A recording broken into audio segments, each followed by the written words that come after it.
All right, I just want to make sure so we're all aware. Everyone just is on the same page. We know what's going on. Next game starts at 7:30. 7:30 sharp. Be ready to go. Energy pumped up on Tuesday. Okay, 7:30. Today the game started at 12:30.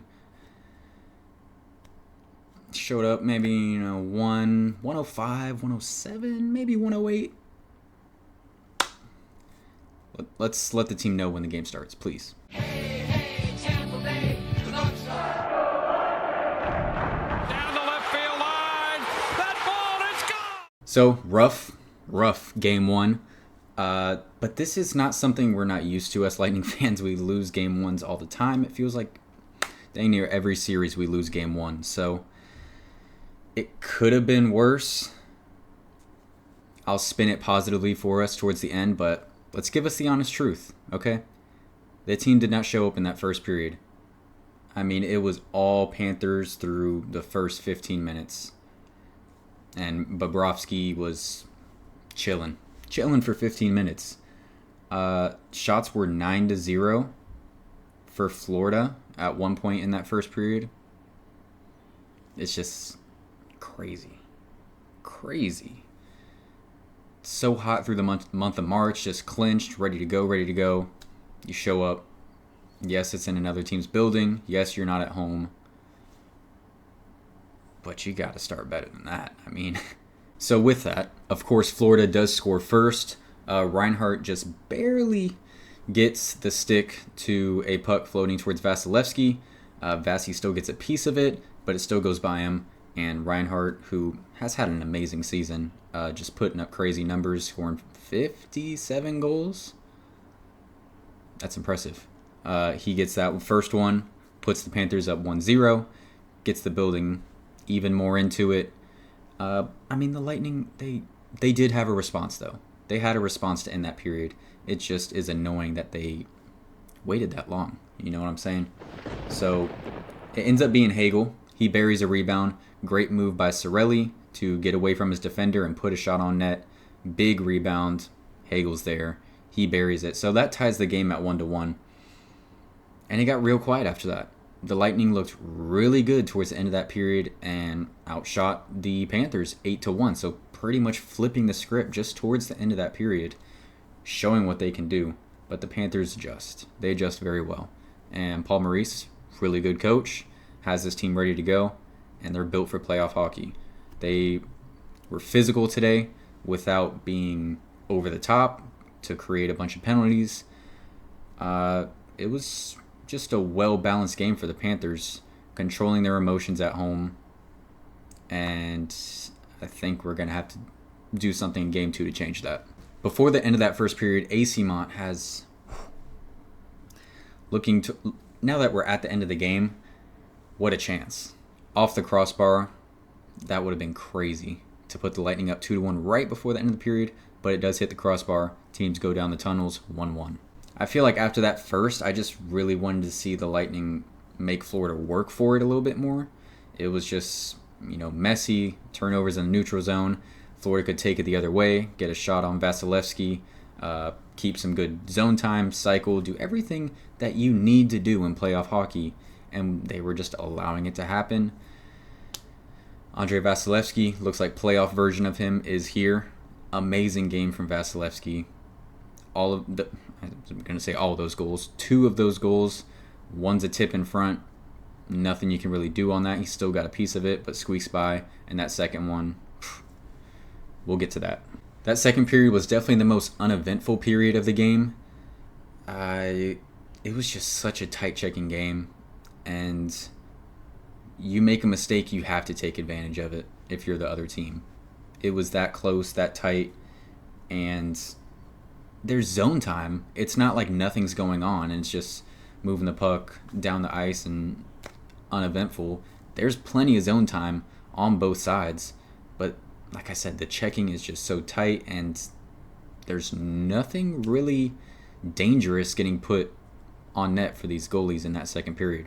The Panthers ended up with their second power play of the game in that second period. Once again, plenty of zone time for the Panthers, but good job by the kill. The game was physical.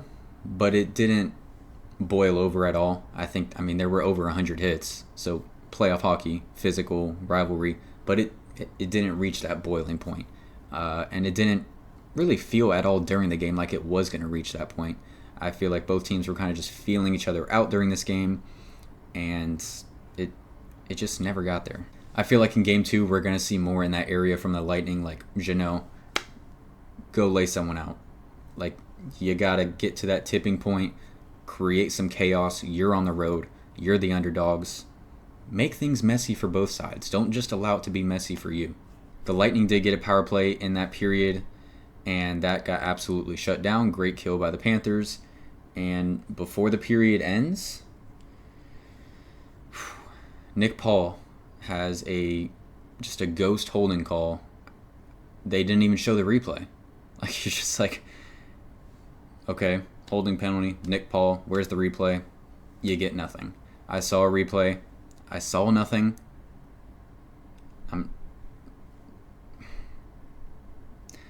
That's annoying.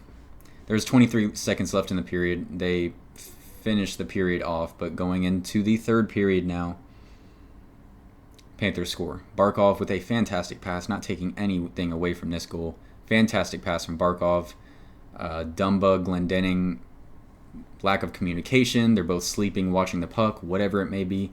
They didn't see it. They didn't realize what was happening. For Hagee going right behind them, and he's there for open net. I mean, nothing Bassey can do there. And I'm saying it's annoying because it comes from that ghost holding call. So, regardless, it's 2-1. You're still in the game. How do you respond? And it wasn't great. So, you can complain about that ghost call all you want. The Lightning had plenty of time. Similar to the first period, it seems like for the first 15 or so minutes of that third, there wasn't anything. There was no dangerous chances. They were just dumping the puck in the Panthers zone and trying to chase it, but the Panthers know you're going to do that. So there's one guy chasing the puck for the Lightning and two Panthers players there waiting for you to do it. You're outnumbered. They move it back down the ice the other way. It wasn't working at all. So towards the game, the Lightning do create some chaos when Bassey gets pulled. About 3 minutes left in the game. Some great chances. I mean, props to Bobrovsky. He made some insane saves. One really good one on Braden Point right in the slot in his office. Another really good one on Stamkos in his office. The goalies showed up. Both sides. Fantastic games from Bobrovsky and Vasilevsky. They did everything they needed to do to keep their teams in it. In the end, it's too little too late. The Lightning get a power play with less than a minute left in the game, which is pretty much just like a slap in the face. Stamkos does score from Kucherov to make it 3-2, but there was 9 seconds left in the game at that point. Game over. And yeah, things just need to be cleaner next game. And if I'm going to attempt to spin this positively, which I said I will try to do, the Lightning played this bad. Didn't show up for the first 15 minutes of the game. Didn't show up for really the first 15 minutes of the third period. Messy game. Turnovers in the neutral zone. Not paying attention to guys skating right behind you. And they only lost 3-2. So, and that includes an empty net goal from the Panthers. On to Tuesday. That's all you can do. Goldfish memory. Is that what they call it? 5-second memory. Move it out of the way. Still, take the good from this game and take your opportunities. I think you can get under their skin a little bit more. Be a little bit more aggressive. Create some more chaos. The whole dump and chase in the third period, that's not going to work against this team. This team is smart, sound defensively. I mean, guys like Forsling, Barkov, they're not falling for that garbage. It's just not going to happen. So, do what you do. The stars on the ice, Kucherov, Stamkos, Point, Hedman, just get things going. Hopefully we'll get some more calls next game. That's not why we lost, but hopefully we get some more calls. This power play can come back on the ice and make some things happen, put some goals on the board. So you really, really, really do not want to lose both of the first two games. Yes, they're on the road, but splitting one of these two is a really big deal. Because then you go back home, series tied, and now you have home ice advantage. So, long way to go. Long way to go. annoying. You just wanted to see them show up for game one. I can't really say that they did. All right, so looking at some of the numbers from this game, Verhaeghe, first star. That's cool. Kachuk, 1 goal, 1 assist. Barkov, 2 assists. And then, the hits, like I said. The hits were there. It was physical, but never hit that boiling point. 19 shots, not going to do it. Not going to do it. Vasilevsky, great game. 2 goals allowed on 28 shots. I mean,